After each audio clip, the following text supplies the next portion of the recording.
오늘 메시지 2번의 제목이요, 시대의 사역을 통해 해방된 시대에 완성된 이상을 긴밀히 따름이라는 요인이 이렇게 되어 있거든요. 근데 이거는 메시지 1번과 연관되어 있다고 그랬습니다. 에드마 형제님이. 그래서 보니까 로마자 3번에 새 예루살렘을 살고 이뤄냄이라는 거 볼 때 그 새로운 부흥과 관계되더라고, 로마자 3번이. 그래서 그 영의 사역은 신성한 계시의 최고봉과 관계 있고요. 또 의의 사역은 하나님 사람의 생활과 관계 있고요. 화목의 사역은 하나님을 따라 목양하는 것과 관계되어 있어요. 그래서 1번, 메시지 1번과 2번이 관계되어 있다고 이렇게 말씀하신 것 같습니다. 그리고 1996년도에 한국에 봉사하는 형제들이 봄학기 동안 3개월 동안 가서 훈련을 받았는데, 그때 이영재님이 이런 말씀에 대해서 교통한 걸로 이제 알고 있습니다. 이런 것을 볼 때 한국 형제들하고 관계 있다는 것이 이제 그런 뜻인 것 같고요. 그때 73명이 참석했었죠. 3개월 동안. 근데 여기 보면은 시대의 사역을 통해서 해방된 시대의 이상이에요. 근데 그 시대의 이상이 완성된 사역이라고 그랬습니다. 완성된 사역. 그래서 여기 보면 엄밀히 따른다는 것이 뭐냐 하면 바로 시대의 이상을 엄밀히 따르라는 것이죠. 근데 이제 현재 회복 안에서 우리에게 주신 이상이 뭐냐? 첫째는 하나님의 영원한 경륜이라고 그랬고요. 그리고 두 번째는 뭐냐면 새 예루살렘에 대한 이상이라고 그랬어요. 이런 그 하나님의 경륜, 영원한 경륜과 새 예루살렘에 대한 이상, 이것이 현재 회복 안에서 우리에게 주신 이상이라고 하겠습니다. 새 예루살렘은 성경에서 가장 크고도 궁극적인 표징인데, 또 이 새 예루살렘이 일반 기독교에서는 거의 다 물질적인 성으로 알고 있어요. 그런 물질성이 성이 아니고, 또 죽어서 가는 천당 혹은 천국이라고 생각해요. 그런 것이 아닙니다. 새 예루살렘은. 오늘 메시지 가운데 모든 지방에 있는 교회들은 새 예루살렘의 축소판이 되어서 이렇게 얘기하고 있습니다. 개인적으로나 단체적으로 새 예루살렘을 미리 맛보도록 해야 된다. 아멘. 그래서 이렇게 미리 맛볼 때 새 예루살렘에 들어가는 유일한 길은 새 예루살렘이 되는 것이다. 이렇게 된 거죠. 근데 여기 이제 새 예루살렘이 크고도 궁극적인 표징이라고 그러는데, 계시록 1장 1절에 보면요, 표징이란 말이 나와요. 1장 뒷부분에, 마지막 1절 뒷부분에 표징, 사인, 표징들이죠. 표징들이라는 이 단어는 계시록을 여는 열쇠예요. 마스터키예요. 아주 많은 표징들이 있어요. 뭐 유다 지파의 사자, 어린 양이신 그리스도, 이렇게 했는데 예수님이 네 발 달린 사자나 어린 양이 아니라는 거죠. 그것은 유다 지파의 사자라고 얘기할 때는 승리하신 그리스도를 상징하고, 어린 양이신 그리스도를 얘기할 때는 구속하신 그리스도를 상징하는 것처럼, 새 예루살렘은 그 물질적인 문자 그대로 물질적인 성이 아니고, 바로 새 예루살렘은 하나의 인격이라는 것이죠. 그래서 오늘 이 메시지 2번에서는요, 현 시대에 우리에게 주어진 주의 회복 안에서 우리에게 주신 이상이 하나님의 경륜과 또 새 예루살렘에 대한 이상이라고 했기 때문에 이 두 가지를 중점적으로 교통하도록 하겠습니다. 여기 이제 하나님의 경륜에 대한 이상이라고 그럴 때, 우리가 잘 아는 대로 하나님의 경륜은 뭐예요? 하나님이 사람 되심은 신격에서는 아니지만 생명과 본성과 조성과 표현과 기능에서 하나님이 되는 거잖아요. 그래서 한 면은 하나님이 사람 되는 게 있고요, 한 면은 사람이 또 하나님이 되는 게 있어요. 지난주에도 이걸 말씀드렸어요. 그런데 이제 아담으로부터 예수 그리스도, 예수님의 탄생까지 4,000년 동안 그 각각 어떤 이상이 주어지는데, 한 시대에 하나의 이상을 보여주는데, 예를 들면 노아 시대는 노아 방주에 대한 이상이 있습니다. 노아 방주 나오죠. 그래서 이 시대 이상인데, 그게 노아 시대에 노아의 방주는, 노아에게 보여진 이상은 방주를 건축하는 거잖아요. 그럼 그 당시에 노아와 동역하고 함께하지 않는다면 그 시대의 이상을 따르지 않는 거죠. 예, 따르지 않는 거죠. 또 바울 시대에는 바울이 본 이상이 있는데 바울이 본 이상은 뭡니까? 복음을 전파하고 가는 곳곳마다 도시마다 교회를 세우는 거죠. 그런 그 이상이 바울에게 주어진 건데 거기를 따르지 않으면 그 시대의 이상을 긴밀히 따르지 않는 거죠. 처음에 아볼로도 나왔고 바나바도 아주 처음에는 바울을 인도하고 막 그랬지만 결국 그 시대의 이상을 따르지 않을 때 그들은 그 빗나가 있죠. 빗나갔고 성경에서 더 이상 그 이름이 나오지 않습니다. 또 예수님 당시에도 보면요. 그 유대인들은요. 유대교도들은 웅장한 성전을 중심으로 제사장 치기가 있어서 제물들을 매주마다 드리고 이렇게 아주 전통적으로 그들은 유대교의 어떤 그 율법에 따라서 하나님을 섬겼습니다.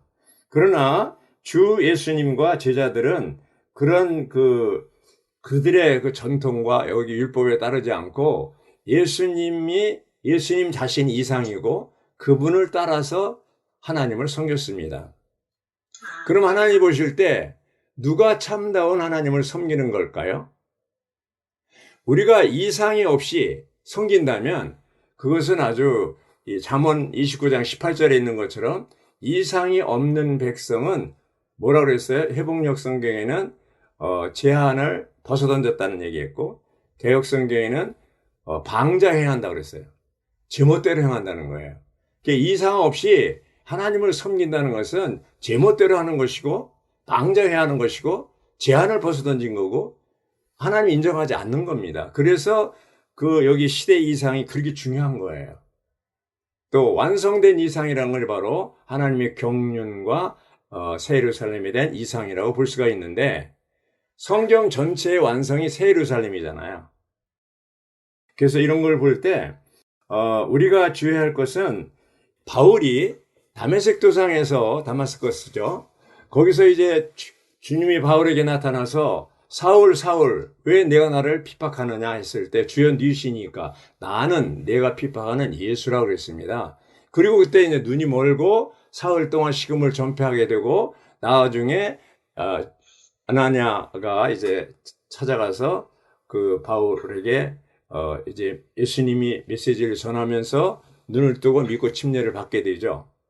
그래 바울이 그때 깨닫게 된 것은 나는 그리스도라는 분을 핍박한 적이 없는데 예수님을 핍박한 적이 없는데 왜 예수님은 나를 핍박했냐고 했냐를 볼 때 바로 머리이신 그리스도와 몸인 교회가 하나라는 것을 깨달았습니다. 바울은. 바울이 본 그 이상은 뭡니까? 바로 그리스도, 머리이신 그리스도와 몸인 교회에 대한 이상이에요. 그리고 그리스도와 몸이 하나라는 거예요. 바울의 열렬 서신을 보면 모든 서신마다 앞부분은 그리스도에 대한 것, 뒷부분은 교회에 대한 것을 주로 썼습니다. 그러므로 바울이 본 이상을 따라서 그 시대에 이제 함께 동역할 때 그 이상을 따라서 이제 동역하는 거죠. 베드로도 약간 이상을 봤지만 베드로는 보십시오. 마태복음 16장에 보면 너희들은 나를 누구라고 하느냐 그럴 때 베드로가 대표해서 고백을 해서 주는 그리스도시요 살아계신 하나님의 아들이십니다. 아주 굉장히 놀라운 고백을 했습니다. 그때 예수님이 베드로에게 바요나 시모나 너 교만하지 말아라. 내게 이것을 알게 하는 이는 혈육이 아니고 하나님 아버지의 계시다. 이렇게 얘기했습니다. 이어서 예수님은 하나님의 아들인 예수님 아버지 하나님은 아들을 계시했고 아들 예수는 뭐라고 그랬어요? 너는 베드로라 이 반석 위에 내 교회를 건축하리니 음부의 문들이 교회를 이기지 못한다 그랬어요. 건축된 교회죠. 그래서 여기서 볼 때 하나님 아버지는 아들을 계시하고 아들은 교회를 계시한 것을 볼 수가 있습니다. 이런 베드로이지만 나중에 보면 고넬료 집에 가기 전에 하나님이 보자기에다가 여러 가지 그 짐승 보여주니까 잡아먹어라 그러니까 자기는 잡아먹지 않겠다 그렇게 해가지고 결국 나중에 이제 그 고넬료가 보낸 사람들이 온 걸 보고 따라가서 침례를 주지 않습니까? 복음을 전하고. 근데 나중에 보면 갈라디아서 2장에 보면 어디 안디옥에 와 있을 때 예루살렘 사람들 야고보가 보낸 사람들이 왔을 때 베드로는 이게 피하고 외식을 행했다고 그랬습니다. 그만큼 베드로는 약해지는 거죠. 이상을 따르지 않았죠. 그래서 사도행전 1장부터 12장까지는 베드로의 사역이 나오지만 13장부터 28장까지는 바울의 사역이 나오는 것입니다. 바울은 끝까지 자기가 본 이상을 따라서 전진했습니다. 오늘 이제 메시지 1일자 보면요. 사도행전 26장 19절에 보면 아그리빠 왕이시여 이렇게 얘기해요. 왕 앞에서도 뭐라고 그랬어요? 내가 하늘에서 본 이상을 거스리지 않는다고 그랬습니다. 바울은 일생 동안 그가 본 이상을 따라서 통제받고 제한을 받았습니다. 근데 바울이 이런 그 하나님의 말씀을 골로새서 1장 5절에 하나님 말씀을 완성한다고 얘기했지만 이 사도 요한이 사복음서의 마지막 요한복음을 썼고 또 서신서주도 요한 서신을 썼고 성경 전체의 마지막 제 계시록을 쓴 사람이 사도 요한인데 요한은 영안에서 주의 날에 항상 4가지 이상을 봤잖아요. 그 교회에 대한 이상, 장차 일어날 일에 대한 이상, 바벨론에 대한 이상, 특히 가장 크고 궁극적인 표징인 새 예루살렘에 대한 이상을 봤습니다. 사도 요한은 그 당시에 로마 제국 시대이기 때문에 그런 말하자면 표징에 의해서 기록하지 않으면 어려운 상황에 빠질 수가 있기 때문에 계시록을 쓸 때 특히 조심해서 이제 유다 지파의 사자, 어린 양의 신그리스도 이런 이제 표징을 사용해서 이렇게 사용한 것을 볼 수가 있습니다. 교회를 얘기할 때 금등잔대를 얘기했고 또 교회 사자들을 얘기할 때는 별들을 얘기하고 또 이기는 자들 얘기할 때는 사내아이를 얘기하고 이런 등등 어쨌든 표징을 통해서 표현을 했기 때문에 다른 제3자가 올 땐 무슨 말인지 잘 모릅니다. 근데 주님께 감사한 것은 오늘날 저희 회복안에서 오츠만 형제님 1922년부터 시작해서 내년이 100년째입니다. 100년째고 위트리스 형제님은 오츠만이 본 이상을 보고 따라갔기 때문에 나중에 위트니스 여기 오늘의 양식에도 나왔지만 나는 사람을 따른 게 아니고 그분이 본 이상을 따른다 해가지고 당신이 이 길을 안 간다 하더라도 난 이 길을 가겠다. 이상을 따라가겠다. 이렇게 고백한 것을 내용을 소개한 것을 볼 수가 있습니다. 우리들도 교회 안에 이제 최신의 이상, 시대적인 이상은 뭐냐면 하나님의 경륜과 또 새 예루살렘의 이상을 따라서 우리는 가야 됩니다. 그렇지 않으면 사람을 따르다 보면 그 사람의 실망하면 교회를 회복을 떠날 수가 있어요. 대부분이 이제 회복을 떠나는 사람들이 사람을 따를 때 그 사람의 실망하면 떠나게 되시죠. 우리는 결코 사람을 따르지 않고 시대의 이상을 따라야 합니다. 아멘. 할렐루야.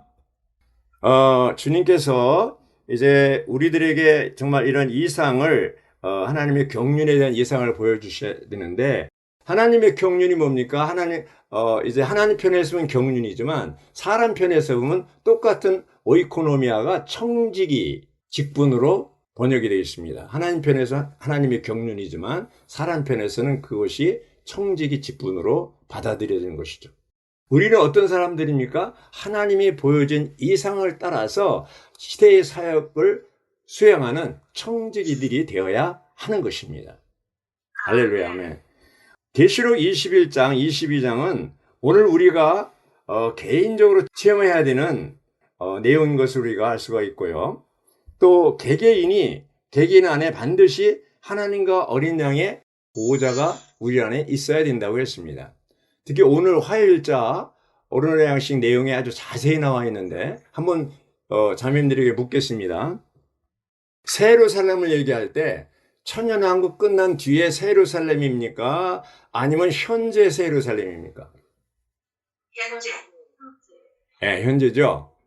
그런데 많은 사람들은 새 예루살렘 그러면 미래에 올 어떤 것을 생각하는 거예요. 근데 오늘 이번 메시지 이번이 중요한 게 뭐냐면 미래의 새 예루살렘이 아니고 현재 새 예루살렘이라는 것이죠. 단체적으로 새 예루살렘은 현재 각 지방에 있는 교회가 새 예루살렘의 축소판이고 개인적으로 새 예루살렘은 각자 개개인이 하나님과 어린 양의 보호자가 우리 안에 들어와서 있어야 된다는 것이죠. 네, 있어야 된다는 것이죠. 이건 아주 굉장한 말하자면 계시입니다. 자, 세르살렘의 구조를 볼 때요. 세 가지거든요. 바로 정금길이 나오고 순금길이죠. 그다음에 진주문이 나오고요. 또 성벽, 보석으로 된 성벽과 기초가 나오잖아요. 그게 구조예요, 구조. 또 그 안에 세르살렘에 이제 설비가 나오는데 그 설비는 뭐예요? 성전이 나오고 또 거기에 보좌가 나오고 성전이 나오고 빛이 나와요. 그리고 또 하나는 공급이에요. 그러니까 세살렘 전체를 보면 구조가 어떻고 또 설비가 어떻고 공급이 어떻고 이것인데 그러한 것들이 오늘날 우리 안에 교회 안에 그대로 적용이 돼야 된다는 거예요. 체험이 되고 적용이 되고 체험이 될 때 우리가 바로 새 예루살렘이 되는 것이죠. 그러니까 새 예루살렘에 들어가는 유일한 길은 우리가 이러한 새 예루살렘을 미리 체험하고 누려서 새 예루살렘이 돼야 되는 것이죠. 아멘. 네. 할렐루야. 이건 놀라운 것입니다. 이건 정말로 주의 회복 안에 있지 않으면 도저히 들을 수 없는 놀라운 계시입니다. 아멘. 지금 대부분의 사람들은 새 예루살렘성을 물질적인 성으로 보이기 때문에 지금 인터넷 들어가 보세요. 유튜브 들어가 보세요. 새 예루살렘 치고 들어가 보세요. 다 물질적인 성으로 얘기하고 있습니다. 펄시 콜레라는 사람이 목사인데 내가 본 천국이라는 그 책을 썼어요. 새 예루살렘 얘기할 때 그 사람도 물질적인 성으로 얘기하고 있습니다. 내가 본 천국이라는 책이 100만 부 이상 팔렸거든요. 지금도 그 책이 또 있어요. 인터넷 문서에 나와 있어요. 서점에. 그러면 대부분의 사람들이 오늘날 심지어는 교회라고 얘기할 때도 교회도 예배당 건물이라고 생각합니다. 여기 근처에 보면 순복음 도봉성전 그렇게 돼 있잖아요. 그게 뭐예요? 성전이 뭐예요? 건물이라는 것이죠. 구약시대에는 광야에 있을 때는 성막, 가나안 땅에서는 솔로몬 성전이 건축되어 있는데 구약시대는 물질로 된 성막과 성전을 건축했습니다. 거기서 하나님이 거할 처소가 있고 거기서 하나님이 사람을 만났습니다. 그런데 신약시대에는 물질로 된 성전은 끝났습니다. 성전을 자랑할 때 제자들이 자랑할 때 예수님이 뭐라고 그랬어요? 성전 자랑하냐? 이거 돌 하나도 돌에 남지 않고 다 무너진다고 그랬습니다. AD 70년에 타이타스 장군에 의해서 예수님이 예언하신 대로 다 무너졌습니다. 통곡의 벽만 남겨놓고. 그리고 요한복음 2장에 보면 이 성전 헐라 내가 사흘 만에 지으리라고 예수님이 얘기했잖아요. 사도 요한은 뭐라고 그랬어요? 그 성전은 물질로 된 성전이 아니고 성전된 자기 육체 예수님을 가리켜서 말한다고 그랬어요. 즉 예수님이 죽은 뒤에 십자가에 죽으시고 사흘 만에 부활한다는 얘기입니다. 이제 예수님이 첫 번째 하나님 사람이신 예수님이 성전일 뿐 아니라 고린도전서 3장 16절에 보면 교회가 성전인 것을 말하고 있습니다. 너희가 성령의 전인 줄을 알지 못하느냐. 그러므로 우리가 바로 성전, 우리가 하나님이 거하실 처소라 이 말입니다. 구조를 볼 때 정금길이고 기반이라고 할 수 있는데 순금길인데 우리가 거듭날 때 로마자 2번에 보면 거듭나는 게 나오고 거룩해 되고 나오는데 거듭날 때 하나님의 그 생명과 본성이 우리 안에 들어왔어요. 순금이라는 건 뭐예요? 하나님의 본성을 얘기하는 거거든요. 거듭날 때. 그리고 진주문을 얘기할 때 진주는 뭘 얘기합니까? 진주는 바로 그 영에 변화시키는 역사인데 그리스도의 십자가의 죽음과 부활이 조개 안에 모래알이 들어갔을 때 생명의 분비를 통해서 진주가 되는 것처럼 그리스도의 그 죽음과 부활이 우리 안에 분비돼서 결국 우리를 진주로 만들어가는 것이죠. 그래서 이 진주문은 동서남북 사방에 있는데 3개씩 있는데 이것은 뭐예요? 아주 모든 인류에 대해서 열려 있다는 것이죠. 그러면 오늘날은 이것이 뭐냐? 새 예루살렘을 얘기할 때 현재의 새 예루살렘 우리가 누린다는 얘기는 뭐냐면 그 새 예루살렘의 문이 사방으로 12문이 열려 있는 것처럼 누가복음 15장에 보면 잃어버린 양을 찾으시는 아들이 나오고요. 잃어버린 드라크마를 찾는 그 여자 그 성령이 나오고요. 찾는 아들은 바로 아들이신 하나님이죠. 이 드라크마 이런 것을 찾는 것은 성령이죠. 그 다음에 아버지는 어떻습니까? 탕자가 돌아오기를 기다리는 하나님의 아버지의 사랑이 나옵니다. 그러한 심정으로 그 삼일 하나님을 예표하거든요. 그러한 심정으로 우리는 사람들에게 가서 우리가 진주문이 되어서 사람들이 새 예루살렘으로 들어올 수 있도록, 교회 안에 들어올 수 있도록 우리가 문들이 돼야 된다는 것이죠. 나는 선한 목자라고 그러고 예수님이 양의 문이라고 그랬잖아요. 이 문으로 들어오지 않은 사람은 강도의 절도라고 그랬습니다. 바로 이러한 삼일 하나님 안으로 참다운 신성한 이 거듭남이 있는 사람들만이 하나님의 왕국 안에 이 예루살렘 안으로 들어오게 되는 것이죠. 그래서 이제 들어와서 성벽이 보석으로 되어 있지 않습니까? 보석은 어떻게 됩니까? 우리는 흙으로 만들어졌죠. 흙으로 만들어진 우리가 어느 날 거듭났을 때 산돌이 됐죠. 리빙 스톤이 되었잖아요. 이 산돌이 어떻게 돼요? 열과 압력을 통해서 보석이 되는 것이죠. 보석이 되는 겁니다. 예, 교회 생활 가운데 생활하다 보면 가정생활이나 교회생활 살다 보면 어떤 환경이 옵니다. 그래가지고 이렇게 얘기하죠.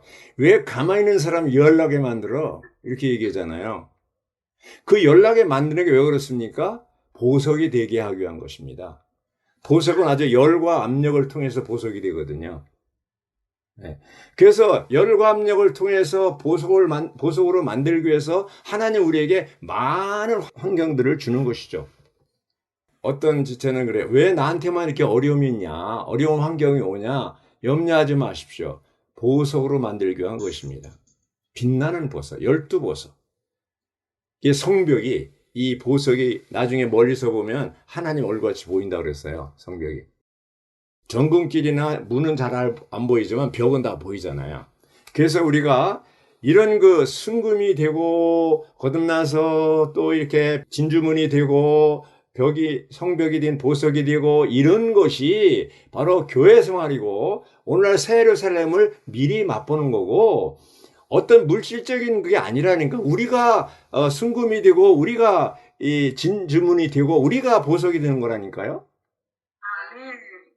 미래의 어떤 것이 아니라니까요. 지금 새 예루살렘의 축소판이 각지에 있는 교회들이고 개인적으로 이제 하나님과 어린 양의 보좌가 우리 안에 보좌가 되는 것이죠. 한번 묻겠습니다. 자매님들 안에 삼일 하나님이 계시잖아요. 그러면 보좌에 누가 앉아 계십니까? 하나님과 어린 예, 그게 정상이죠. 그럼 하나님과 어린 양의 보좌가 앉아 있는데 우리는 어떻게 해야 되냐? 그분의 권위, 그분의 보좌라는 것은 하나님의 권위와 행정을 얘기하잖아요. 통치, 다스림을 얘기하잖아요. 그럼 매일매일 우리는 보좌에 계신 아버지 하나님, 아들 하나님, 영 하나님, 삼일 하나님의 통치와 다스림과 권위와 머리 되심을 인정한다면 우리는 누구에게 복종하고 순종해야 돼요? 바로 보좌에 앉아 계신 그분에게 순종하고 복종해야 되는 거잖아요. 그럴 때 뭐가 있어요? 어떤 것이 있어요? 공급이 있다는 것이죠. 어떤 공급? 보좌로부터 뭐가 흘러나와요? 생명수가 흘러나오는 것이죠. 할렐루야! 생수의 강이 보좌로부터 흘러나옵니다. 할렐루야! 그래서 우리가 아침 부흥할 때 우리가 주님 머리이신 그리스도, 보좌에 계신 그리스도에게 우리 자신을 다 열고 그분을 머리를 인정하고 그분의 권위와 그분의 다스림을 인정하고 아멘 할렐루야 한다면 우리 안에 넘치는 생명수가 흘러넘쳐서 우리에게 아주 가득히 내 안을 통과하고 흐르는 것을 느낄 수가 있습니다. 이제 이 흐름이 생명의 흐름이 흘러서 생명나무 열매를 맺고 사람들에게 복음으로 흘러가고 열매를 맺게 되는 것이죠. 생명의 열매입니다. 놀랍지 않습니까? 주님께서 그럴 때 우리는 예수님은 자기를 세상의 빛이라고 얘기했고 여러분도 세상의 빛이라고 그랬습니다. 해와 달의 빛이 아니고 인공적인 빛이 아니고 하나님 자신의 빛이신 하나님이 내 안에서 빛을 비출 때 우리를 통해서 놀라운 빛이 발광하는 것이죠. 빛이 비춰나는 것이죠. 그래서 이 빛이 충만할수록 얼굴에 빛이 나는 것이죠. 요즘엔 비대면으로 모이기 때문에 대면으로 모이지 않지만 우리가 대면으로 모일 때 처음에 우리 집회 온 사람들이 대부분이 느끼는 게 뭐냐면 여기 있는 사람은 얼굴이 빛난다는 얘기입니다. 왜 얼굴이 빛납니까? 우리 안에 비치신 하나님이 충만할수록 얼굴이 빛이 납니다. 그러므로 우리는 이제 이렇게 줌으로 하든 혹시 만나서 할 땐 우리 얼굴이 거무튀튀 해가지고 꼭 무슨 이렇게 그런 게 아니고 빛나는 얼굴로 지체들을 만날 수 있게 원합니다. 아멘. 그러려면 어떻게 해? 아침마다 부흥돼야 돼요. 이 보좌, 하나님과 어린 양의 보좌, 우리 안에 이제 계시는 놀라운 이 보좌로부터 생수의 강물이 흘러넘치고 생명나무 열매를 맺고 빛으로 충만할 때 할렐루야 새 예루살렘을 미리 맛보는 것이고 주의. 아멘. 우리는 새 예루살렘에 들어가는 게 아니고 장래 죽어서 가는 게 아니고 미래에 들어가는 게 아니고 현재 새 예루살렘이 되어가고 있는 것입니다. 아멘. 할렐루야. 놀랍지 않습니까? 그러니까 새 예루살렘이 이제 완전히 가까워지고 하나 돼버렸죠. 네. 할렐루야 주님을 찬양합니다. 우리는 유대교들처럼 전통적인 그 율법을 따르는 사람도 아니고 오늘날 천주교나 개신교나 이 타락한 기독교의 어떠한 엄에 의해서 하는 게 아니고 주님이 우리에게 보여주신 놀라운 시대적인 이상, 완성된 이상, 바로 하나님의 경륜과 또 새 예루살렘에 대한 이상을 따라서 살아야 됩니다. 그게 뭐예요? 이상을 긴밀히 따름이라는 것이죠. 그 이상을 긴밀히 따르는 것은 뭘 얘기합니까? 새 예루살렘을 미리 맛보는 겁니다. 아멘. 그것이 이상을 긴밀히 따르는 거예요. 만약에 우리가 지식적으로 한다면 이상을 긴밀히 따르는 게 아닙니다. 체험적으로 적용해서 실제로 적용해서 우리가 이 새 예루살렘이 바로 우리의 현재 교회 생활, 가정 생활, 직장 생활에서 이게 나타날 때, 표현될 때 이것이 긴밀히 따르는 것이라고 볼 수가 있겠습니다. 그러므로 우리는 이제 반드시 이제 오늘날 개인적으로, 단체적으로 새 예루살렘을 미리 체험하고 누리고 적용할 수 있는 형제 자매님들이 특히 되기 원합니다. 아멘, 할렐루야.